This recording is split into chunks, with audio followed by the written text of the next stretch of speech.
വചനയാത്ര ഉൽപ്പത്തി 48 അധ്യായം. എഫ്രായിമിനെയും മനാസയെയും അനുഗ്രഹിക്കുന്നു. പിതാവിന് സുഖമില്ലെന്ന് കേട്ട് ജോസഫ് മക്കളായ മനാസയെയും എഫ്രായിമിനെയും കൂട്ടിക്കൊണ്ട് അവൻ്റെ അടുത്തേക്ക് പോയി. മകനായ ജോസഫ് വരുന്നുണ്ട് എന്ന് യാക്കോബ് കേട്ടു. അവൻ ശക്തി സംഭരിച്ച് കിടക്കയിൽ എഴുന്നേറ്റിരുന്നു. യാക്കോബ് ജോസഫിനോട് പറഞ്ഞു, സർവശക്തനായ ദൈവം കാനാൻ ദേശത്തുള്ള ലൂസിൽ വച്ച് എനിക്ക് പ്രത്യക്ഷപ്പെട്ട് എന്നെ അനുഗ്രഹിച്ചു. അവിടുന്ന് അരുളി ചെയ്തു, ഞാൻ നിന്നെ സന്താന സമൃദ്ധിയുള്ളവനാക്കി നിന്റെ സംഖ്യ വർദ്ധിപ്പിക്കും. നിന്നിൽ നിന്ന് ഞാൻ ജനതതികളെ പുറപ്പെടുവിക്കും. നിനക്ക് ശേഷം ഈ നാട് നിന്റെ സന്തതികൾക്ക് ഞാൻ നിത്യ അവകാശമായി നൽകും. ഞാൻ ഈജിപ്തിൽ നിന്റെ അടുത്ത് എത്തുന്നതിന് മുമ്പ് ഈജിപ്തിൽ വച്ച് നിനക്കുണ്ടായ പുത്രന്മാരിരുവരും എഫ്രായിമും മനാസയും എൻ്റേതാണ്. റൂബനും ശിമയോനും എന്ന പോലെ അവരെൻ്റേതായിരിക്കും. അവർക്ക് ശേഷം നിനക്കുണ്ടാകുന്ന സന്തതികൾ നിന്റേതായിരിക്കും. അവർക്ക് ലഭിക്കുന്ന അവകാശം അവരുടെ സഹോദരങ്ങളുടെ പേരിലായിരിക്കും അറിയപ്പെടുക.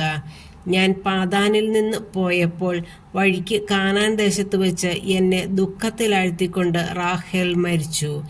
എഫ്രാത്തായിലെത്താൻ കുറച്ചു ദൂരം മാത്രമേ ഉണ്ടായിരുന്നുള്ളൂ. ബേത്ലഹം എന്നറിയപ്പെടുന്ന എഫ്രാത്തായിലേക്കുള്ള വഴിയിൽ ഞാൻ അവളെ അടക്കി. ജോസഫിൻ്റെ പുത്രന്മാരെ കണ്ടപ്പോൾ ഇസ്രായേൽ, ഇവരാരാണ് എന്ന് ചോദിച്ചു. ജോസഫ് പറഞ്ഞു, ഇവർ എൻ്റെ മക്കളാണ്, ഇവിടെ വെച്ച് ദൈവം എനിക്ക് തന്നവർ. അവൻ പറഞ്ഞു, അവരെ എൻ്റെ അടുക്കൽ കൊണ്ടുവരിക, ഞാൻ അവരെ അനുഗ്രഹിക്കട്ടെ. ഇസ്രായേലിന് പ്രായം കൊണ്ട് കണ്ണുകൾ മങ്ങി കാഴ്ച നഷ്ടപ്പെട്ടിരുന്നു. ജോസഫ് അവരെ അവൻ്റെ അടുത്ത് കൊണ്ടുചെന്നു. അവൻ അവരെ കെട്ടിപ്പിടിച്ചു ചുംബിച്ചു. ഇസ്രായേൽ ജോസഫിനോട് പറഞ്ഞു, നിന്റെ മുഖം കാണുമെന്ന് ഞാൻ വിചാരിച്ചിരുന്നില്ല. എന്നാൽ ഇതാ, നിന്റെ മക്കളെ കൂടി കാണാൻ ദൈവം എന്നെ അനുവദിച്ചിരിക്കുന്നു. അപ്പോൾ ജോസഫ് കുട്ടികളെ അവൻ്റെ അടുത്തു നിന്ന് മാറ്റിയിട്ട് നിലം പറ്റെ കുനിഞ്ഞ് നമസ്കരിച്ചു. ജോസഫ് എഫ്രായിമിനെ തൻ്റെ വലത്ത് കൈകൊണ്ട് പിടിച്ച് ഇസ്രായേലിൻ്റെ ഇടത്ത് കൈക്ക് നേരെയും മനാസയെ ഇടത്ത് കൈകൊണ്ട് പിടിച്ച് ഇസ്രായേലിൻ്റെ വലത്ത് കൈക്ക് നേരെയും നിർത്തി അവൻ്റെ അടുത്തേക്ക് കൊണ്ടുചെന്നു. എന്നാൽ ഇസ്രായേൽ കൈകൾ പിണച്ച് വലങ്കൈ ഇളയവനായ എഫ്രായിമിൻ്റെ തലയിലും ഇടങ്കൈ മനാസയുടെ തലയിലും ആണ് വച്ചത്. മനാസയായിരുന്നുവല്ലോ കടിഞ്ഞൂൽ പുത്രൻ. അവൻ ജോസഫിനെ അനുഗ്രഹിച്ചുകൊണ്ട് പറഞ്ഞു, എൻ്റെ പിതാക്കന്മാരായ അബ്രാഹവും ഇസഹാക്കും ആരാധിച്ചിരുന്ന ദൈവം, ഇന്നുവരെ എൻ്റെ ജീവിതകാലം മുഴുവൻ എൻ്റെ ഇടയനായിരുന്ന ദൈവം, എല്ലാ തിന്മകളിലും നിന്ന് എന്നെ കാത്തുപോന്ന ദൂതൻ ഈ ബാലന്മാരെ അനുഗ്രഹിക്കട്ടെ. എൻ്റെയും എൻ്റെ പിതാക്കന്മാരായ അബ്രാഹത്തിൻ്റെയും ഇസഹാക്കിൻ്റെയും നാമം അവരിൽ നിലനിൽക്കട്ടെ. അവർ ഭൂമിയുടെ മധ്യത്തിൽ ശക്തമായ ഒരു സമൂഹമായി വളർന്നു വരട്ടെ. തൻ്റെ പിതാവ് വലങ്കൈ എഫ്രായിമിൻ്റെ തലയിൽ വെച്ചത് ജോസഫിന് ഇഷ്ടപ്പെട്ടില്ല. എഫ്രായിമിൻ്റെ തലയിൽ നിന്ന് മനാസയുടെ തലയിലേക്ക് മാറ്റാൻ അവൻ പിതാവിൻ്റെ കൈക്ക് പിടിച്ചു. ജോസഫ് പിതാവിനോട് പറഞ്ഞു, പിതാവേ, അങ്ങനെയല്ല, ഇവനാണ് മൂത്തവൻ, വലങ്കൈ ഇവൻ്റെ തലയിൽ വയ്ക്കുക.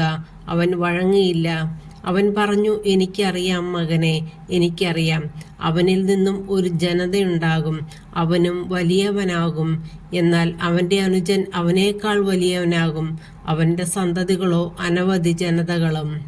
അവരെ അനുഗ്രഹിച്ചുകൊണ്ട് അവൻ പറഞ്ഞു, നിങ്ങളുടെ നാമം ഉച്ചരിച്ച് ദൈവം നിങ്ങളെ എഫ്രായിമിനെയും മനാസയും പോലെ ആക്കട്ടെ എന്ന് പറഞ്ഞുകൊണ്ടായിരിക്കും ഇസ്രായേലിൽ അനുഗ്രഹങ്ങൾ ആശംസിക്കപ്പെടുക.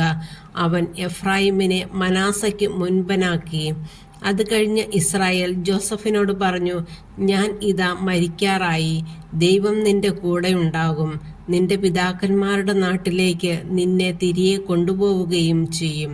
നിന്റെ സഹോദരന്മാർക്ക് നൽകിയ ഓഹരിയേക്കാൾ കൂടുതലായി വാളും വില്ലും കൊണ്ട് അമോര്യരുടെ കയ്യിൽ നിന്ന് ഞാൻ പിടിച്ചടക്കിയ ഷെക്കേം നിനക്ക് തന്നിരിക്കുന്നു.